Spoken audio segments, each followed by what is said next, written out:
जय हिंदू राष्ट्र। पाकिस्तान की घटना है, मुशायरे में भारत के शायर गए हुए थे। वहाँ पाकिस्तान के शोरा और यहाँ के शायरों के बीच में बहस हो रही थी कि पाकिस्तान ने उर्दू को क्या दिया। तो उन्होंने शायरों के नाम बताए, लेखकों के नाम बताए, यहाँ की बड़ी खेप वहाँ चली गई थी, उन सब के बारे में बताया। जब भारतीय शायरों का नंबर आया तो उन्होंने कहा कि भारत ने उर्दू को क्या दिया। तो उनमें से हमारे शायरों में से एक बोला, उसने उर्दू को पाकिस्तान दिया। आप समझ सकते हैं कि उर्दू मूल कारण है पाकिस्तान की मुहिम, पाकिस्तान की साजिश, पाकिस्तान की जहरीली मानसिकता, पाकिस्तान के आंदोलन, भारत को तोड़ने के आंदोलन को चलाने के लिए जो आधार भूमि थी वो उर्दू थी, उसकी भाषा उर्दू थी। और इसके लिए लगातार काम कहाँ से हो रहा था? ये काम हो रहा था अलीगढ़ मुस्लिम यूनिवर्सिटी से। इस यूनिवर्सिटी को मुस्लिम कैसे कहा जा सकता है? इसका सारा बजट तो केंद्र सरकार देती है। तो ये यूनिवर्सिटी केंद्रीय यूनिवर्सिटी है, इसका मुस्लिम हिंदू से क्या लेना देना? मगर ऐसा ही है कांग्रेस के काल में, चूंकि कांग्रेस खुद इस पाप में जिम्मेदार है पूज्य मातृभूमि के विभाजन के लिए, तो उसके नेताओं ने एक सामान्य बात थी, स्वाभाविक बात थी कि विभाजन हो रहा है, इस्लाम ने भारत का विभाजन मांगा है, तो शेष बचा भारत हिंदू भारत होगा। इसी मानसिकता के चलते काफ़ी सारी संख्या में जो यहाँ का एलीट मुसलमान था, जो जमींदार लोग थे, रजवाड़े थे, राजसी सत्ताएं थीं, आईएएस ऑफिसर्स थे, पीसीएस ऑफिसर्स थे, जो भी पैसे वाले मुसलमान थे, एलीट वर्ग, वो यहाँ से पाकिस्तान चला गया।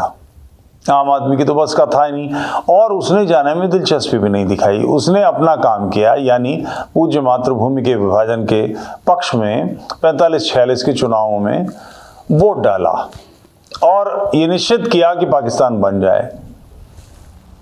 एक वेंकट धूलीपाला की बड़ी मशहूर किताब है, making of a new Medina, कि मदीने से मक्का पर कब्जा किया था मोहम्मद ने।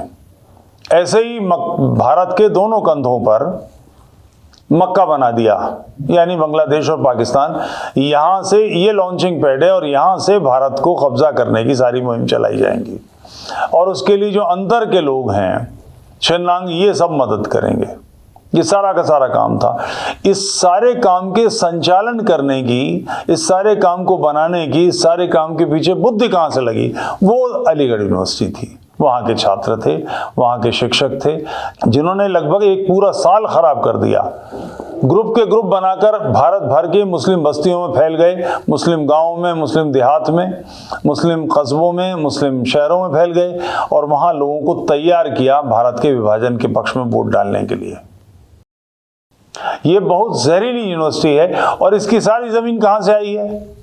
जमीन हिंदू राजाओं ने दी है। इसके लिए बड़ा धन कहाँ से आया है? वो सारा का सारा पैसा हिंदू जमींदारों ने दिया है। चूंकि दीन क्या है, अलीगढ़ मुस्लिम यूनिवर्सिटी क्या है, इसका बिल्कुल अंदाजा था ही नहीं, अध्ययन करने की आवश्यकता ही नहीं। और कर भी लिया तो कोई योजना बनाने की, कोई तरीका जिससे हम ये काम कर सकें और इसको हम रोक सकें, ऐसा करने वालों को का मुंह तोड़ सकें, इसकी कोई व्यवस्था ही नहीं है।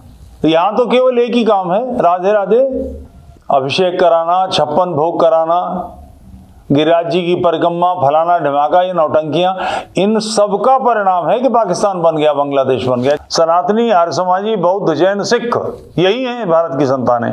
शेष भारत को तोड़ने की मानसिकता से आए हुए दलों के कारण कन्वर्ट हुए हमारे ही लोग हैं, जो आज उनके पाले में बैठे हैं। इनसे निपटने की कोई व्यवस्था करने की आवश्यकता ही नहीं है। उधर सारे के सारे अलीगढ़ यूनिवर्सिटी। और किसी गलतफहमी मत रहिएगा, कैफी आदमी ये लंगड़ा जो अपने आखिरी वक्तों में लंगड़ा करके, मैं पैदा अंग्रेज के ज़माने में हुआ, आंखें मैंने भारतीय जनतंत्र में खोली और मैं मरूंगा समाजवादी हिंदुस्तान में, अगली ईद पाकिस्तान में, ये इसकी नज्म है। ए गमे दिल क्या करूं, ए वहशत दिल क्या करूं, जिसका गाना बहुत लोग गुनगुनाते थे। मजाज लखनवी, पाकिस्तान का पहला तराना इसने लिखा है। ये अली सरदार जाफरी, ये सारे के सारे जो वामपंथी हैं, एक इस्मत चुगताई को छोड़ दीजिए, बाकी सारे के सारे पाकिस्तान के हिमायती थे। किस लिए थे? कि वो दीन की मुमलिकत है और कुफ्र के खिलाफ, वामपंथी हो या कुछ भी हो, मगर काफिरों के खिलाफ तो सोच बनानी है, ये काम तो करना ही है।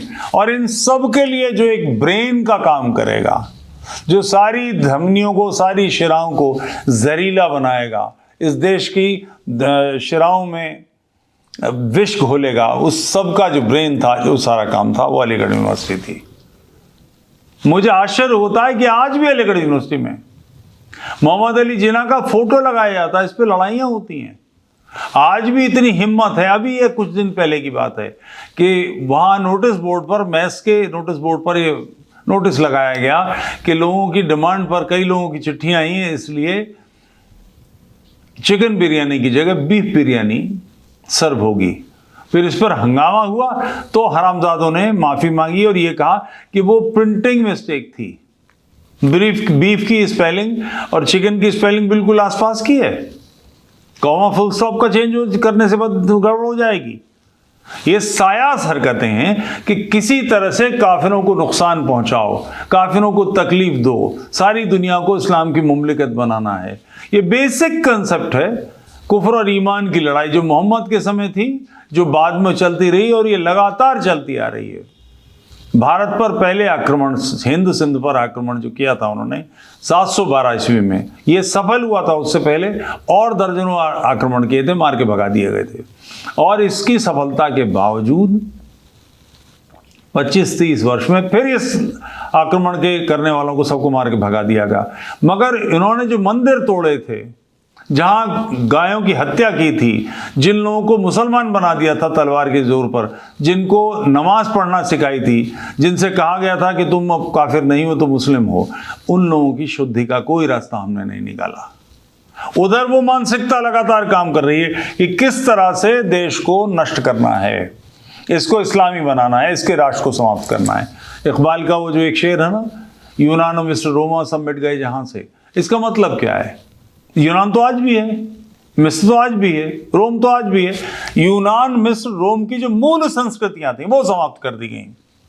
या तो ईसाई बन गए या मुसलमान आ गए।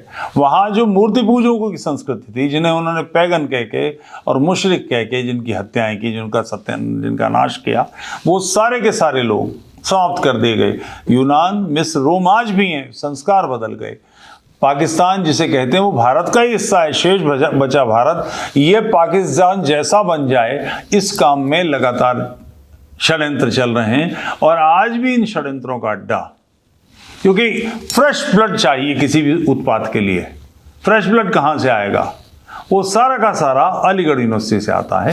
लगातार वहाँ लोग आ रहे हैं, हर साल बैच निकल जाते हैं और देश में फैल जाते हैं जहरीली मानसिकता के साथ। किसी को गलतफहमी हो तो खामोशी के साथ अपनी बीवी, अपनी बेटी को लेकर 4 दिन छोड़िए, 4 घंटे किसी इस्लामी बस्ती से सिर्फ सड़क पर जाइए लौटिए, आपको स्वयं पता लग जाएगा शांति दूतों के क्षेत्र क्या हैं, उनकी मानसिकता क्या है। उसको समझने के बाद अलीगढ़ मुस्लिम यूनिवर्सिटी की, जो किसी तरह से मुस्लिम नहीं है, केंद्रीय सरकार की धन पाने वाली यूनिवर्सिटी है, उसमें कौन सी मानसिकता चल रही है, इसको निश्चित रूप से समाप्त किया जाना चाहिए। जय हिंद राष्ट्र।